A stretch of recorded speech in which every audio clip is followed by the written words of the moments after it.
All right, let's jump right in. What we have here is basically a time capsule, a really fascinating strategic analysis that was written right at the peak of the Cold War, just a handful of years before, well, everything changed. We're about to see the world not as we know it today, but how it looked from one very specific, very tense moment in time. And here it is. This is our source document. It's a paper written back in September 1984 by Francis Fukuyama for the RAND Corporation, which was, and still is, a huge U.S. think tank. Now, this is the most important part.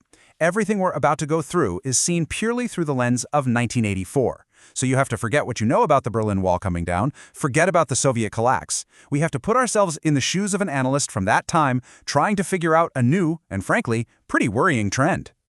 And that trend, it all started with a puzzle. Looking back from 1984, analysts were noticing that, starting around 1975, a totally new kind of Soviet-allied state had started popping up all over the map. It was this clear signal that something big had shifted in Moscow's strategy for the world. Fukuyama's paper calls this a new wave of regimes.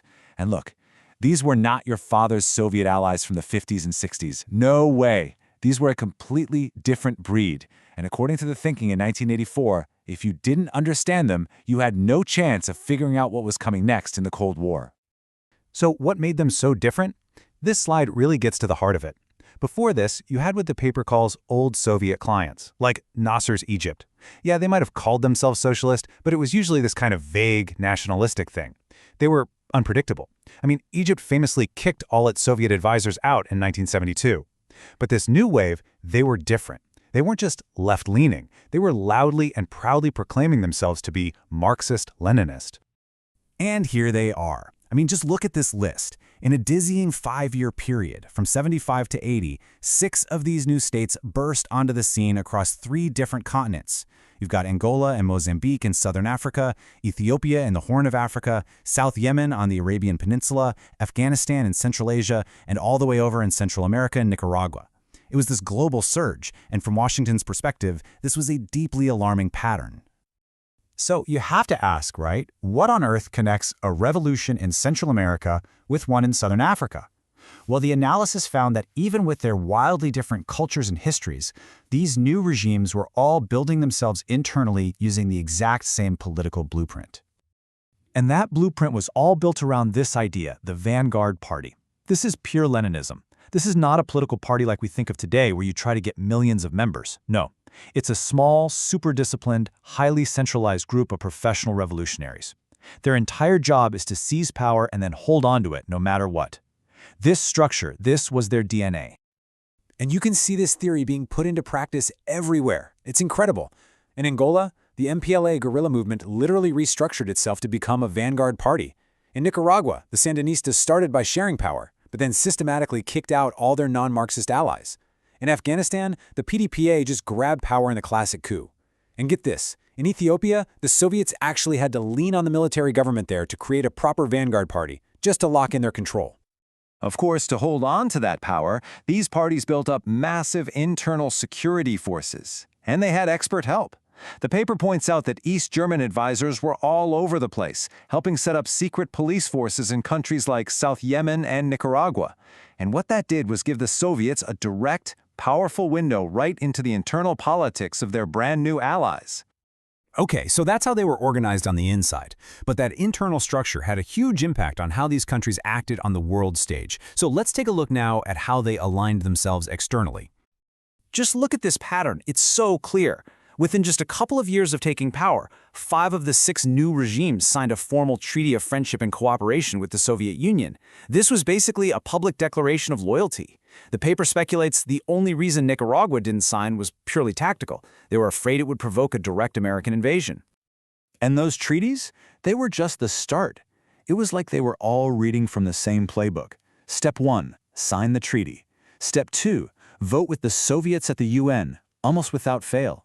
Step 3, actively support other Marxist movements in your neighborhood. And Step 4, the big one, grant the Soviet military access to your ports and your airfields.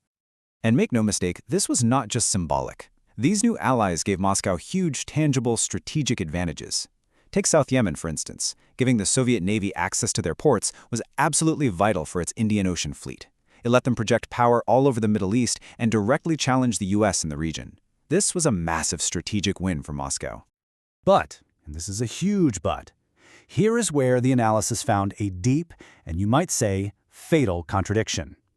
From the outside, this growing network of loyal, ideologically pure allies looked like a major victory for the Soviets. But on the inside, every single one of these states was incredibly fragile.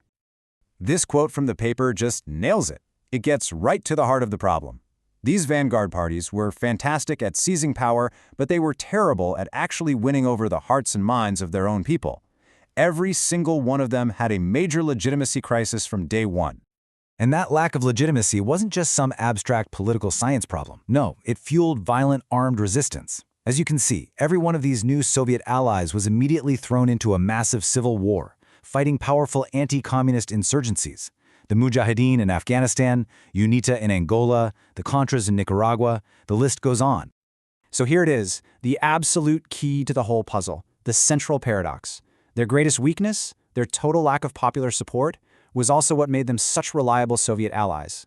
See, unlike Nasser's Egypt, which could play the US and the Soviets off each other, these regimes were fighting for their lives.